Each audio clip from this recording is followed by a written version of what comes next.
Alright, so I'm gonna do something a little different here. I mean, this is post-commentary again, but this is a low-cost run of the current MOC. This MOC has been pretty difficult, especially the Flame Reaver side, so I wanted to show that it's possible to do this with just 3 cost on either side. 3 has an asterisk there. There's going to be an E1 Ruan Mei on one side. However, Ruan Mei is in the position of she's free now.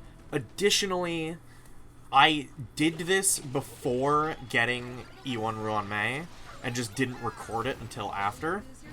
So on the top side, we're using the cost on E0 S1 Herta and E0 S0 Tribbie. Gepard is there because standard units don't typically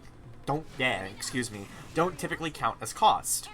Cost usually refers to limited 5 stars. We're using Gepard just because none of the 4-star sustains can really sustain through Flame Reaver comfortably while leaving a good sustain for bottom. I attempted a lot of Yunli on bottom and it just didn't work. Gepard is E4 S1. That literally does not matter. He's on just my pieces from Aventurine. He's literally only here to shield. And I don't even play him very well here.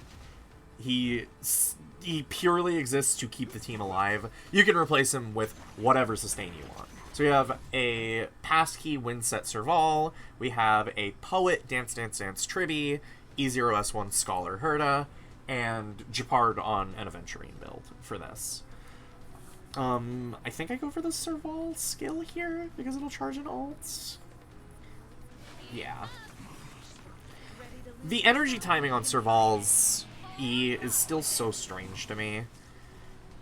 You're gonna notice I want to save Gepard's ult, even though sometimes I'll be Tribbie ulting before to refresh the uptime of her follow-up attacks. I want to be saving Gepard ult because with a unit like Herta with a 100% action advance, there is the legitimate issue of outrunning the amount of turns we have for Gepard's shield.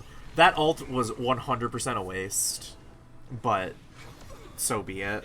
We're gonna Gepard ult here, just so the second Flame Reaver hit isn't, like, a problem. Flame Reaver can do some nasty damage sometimes, so the sustain here is actually very important. I'd love to just run RMC here, but I don't think I can burst it down without S1 Tribbie, especially because I don't have E1 Tribbie. At least because it's Herta, we're still able to pretty comfortably burst down the Flame Reaver clones,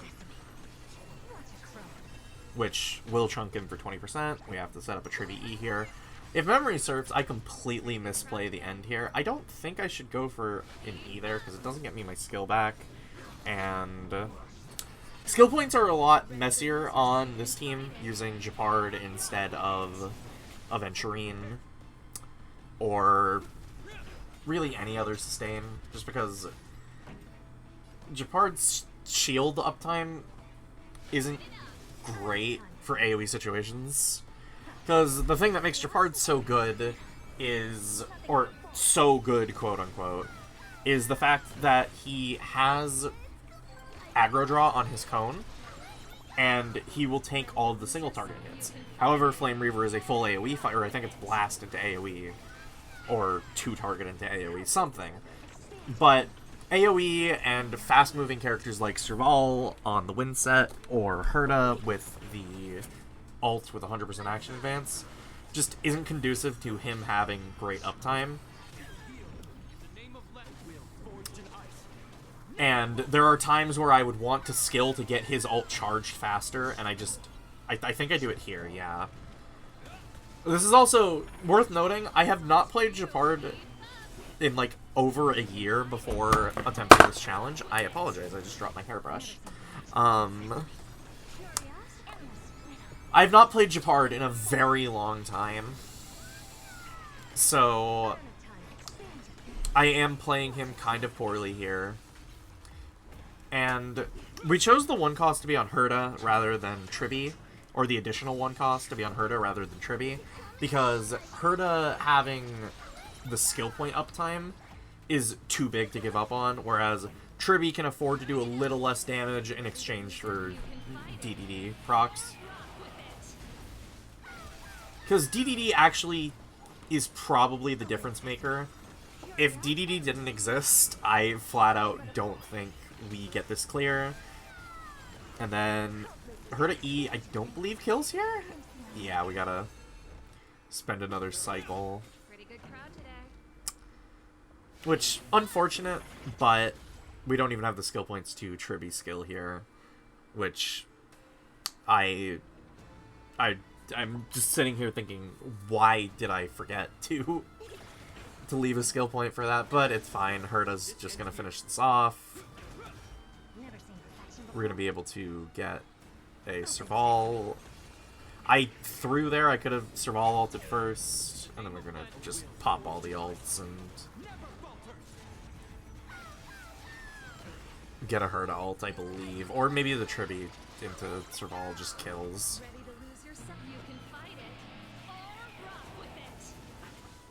Or, no, we do get a Herta ult. And that's the top side. Not yet. That's the top side with 3 total cost. Now, the bottom side here, we're going to be using 4 cost. The Ruan Mei has done this at E0.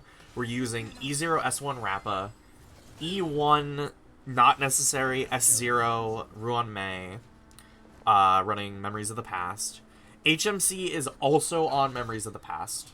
Both of them are S5. I don't have a second S5 DDD. I would be running DDD HMC instead of Memories of the Past if I did. And then Gallagher is just on What Is Real. This is my standard Gallagher build outside of the cone. It is a bit of an issue that I'm running Kalpogni on HMC. Although that's just if there's a fire weakness on the field, I believe, and not if you're attacking a fire weakness. We're gonna burst down the Pegasus first, even though I would really rather break the Lion. Or, they're both annoying, but we're gonna burst down the Pegasus first, just because we can, because it has fire weakness. No AV manipulation on this side outside of Rappa. This side is still really comfy on skill points, because HMC is negative, but Ruan Mei is positive enough. Gallagher is near fully positive, and Rappa, I believe, is neutral. Or I guess she's technically negative, because she uses a skill to actually cycle her ult, but she's not using any skill points. This side is significantly harder. I attempted Yunli with E0 S1 Sunday as the additional cost initially, and it just didn't work out. I don't get the break there. I tried Yunli on this side. Lynx just couldn't sustain, and Sunday wasn't helping her have the damage. The worst thing about this for my account is that Robin is effectively fully banned from this challenge, because, I mean, she costs just as much on her own on my account as most people's optimal teams for their mains if they don't have any vertical investment. I have an 8 cost Robin. Gallagher getting dominated here is kind of rough, but really dominated RNG is just kind of par for the course here. I accounted for it. I have an RNG proof line in my Zero Cycle, which will be the next video. Zero Cycle's kind of weird, and we'll talk about it at the end. But our Domination RNG is just obnoxious here, and there's not really much that can be done about it, especially if Gallagher doesn't res it. But, I mean, if anyone but Gallagher gets hit by it, we could just heal with Gallagher. put that into Kafka. Go for a Rappa skill. And immediately pop the Rappa ult to save some AV. Because I believe her light cone actually has some innate action advance on it, which is really helpful. Gallagher finally snaps out. We can break this Pegasus, get an ult in for some increased damage. If you have like a better built Gallagher, this side could be a little tough with Rappa, but like top side you probably have either a better sustain than Gepard or an E1 Tribbie that you can make do with on that side. Hell, Castris is probably fine on that side too. I realistically could have done 3 cost with Castris prior to activating E2. This side is definitely, for low cost specifically, the rougher of the two, but top, I think, has less options. I don't know. This is a hard MOC. I was challenged to... Yeah, excuse me. I was challenged to do 3 cost. This is not something that I'm normally, like...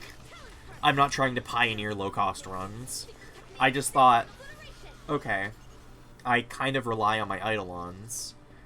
And my boyfriend said, oh yeah, do it with just 3 cost on each team. And I decided to, like, actually try it. And it went well enough. I know we're coming close to the end here. This is cycle 22, so we have 2 cycles left.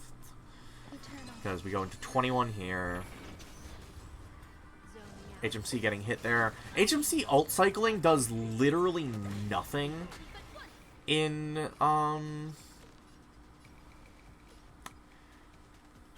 this clear compared to if she had DDD. It's basically just there to refresh the break effect boost. We're gonna go for another Gallagher ult here. And then I think I just EBA into the Pegasus. Skill into the Pegasus. I think if 1 bounce hits it, it breaks. And I literally 1 bounce hit it. And now we have a full cycle to just deal with Kafka and hope that HMC getting dominated doesn't really matter. Again, it doesn't matter that, like, refreshing her ult doesn't matter. I could have ulted immediately on Rappa. It doesn't change anything because this Ruan Mei normal, I believe, does it? Or no, the Path Resonance, or not Path Resonance, the Blessing does it. And that is a 10 cycle clear with 3 costs on both sides. Now, we'll look at the teams here. My normal Herta build, E0, S1, 2 cost. Pretty below average Scholar pieces. I've been farming Scholar lately. Trying to get a better Herta set and maybe get a Jingliu set. Serval, win set. Don't like it, but it's there. Passkey, good for ult cycling. Lushaka to buff Herta. E6, not that it matters on a 4-star. Tribbie, E0, I really want this at E1. I really want that E1. We're running Dance Dance Dance here instead of Tribbie's own light cone. On second string poet pieces behind Castris. I run slow Tribbie, I don't run Winset Tribbie. Gepard directly stole Aventurine's build. That's Aventurine's copy of Moment of Victory. Traces aren't maxed, you're fine, just if you have a better sustain. Because I did the 3 cost kind of to prove a point that you could do it with 3 cost. If you have higher cost, you can definitely do it. E4 Gepard does not matter at all. Rappa, E0 S1 on her normal build. But, like, the 3 cost was just a template for me and a challenge for me. As a guide, you can replace anything with something higher cost. If your Herta's E2, if your Tribbie's E1, if you have Tribbie S1, if you have Ruan Mei S1, if you have Aventurine or Hua or Lingsha, if you have Fugue, you can run Fugue over HMC. I prefer running Fugue if you have Lingsha for bottom. It's totally fine. You should not be subject to playing 3 cost. E1 Ruan Mei, kinda washy for the cost, but, like, I don't know. It's still a 3 cost run, because I have won it with E0 Ruan Mei as well. The second Memories of the Past there.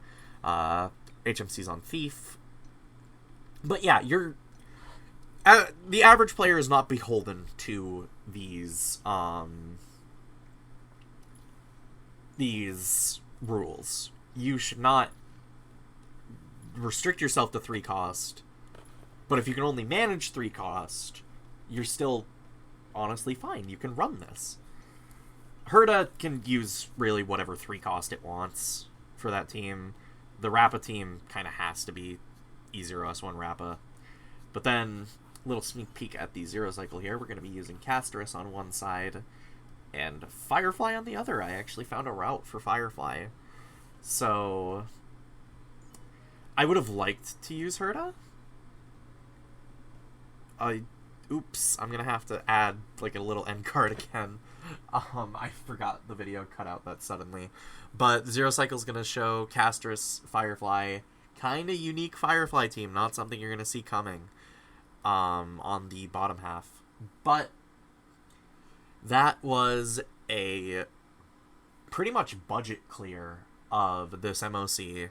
If you're struggling with this MOC still and want to figure it out before the end of the rotation, and you have teams with similar investment to these lying around, or again, if you have significantly stronger teams, just go for it. And I did this simply to challenge myself. I enjoy playing the game.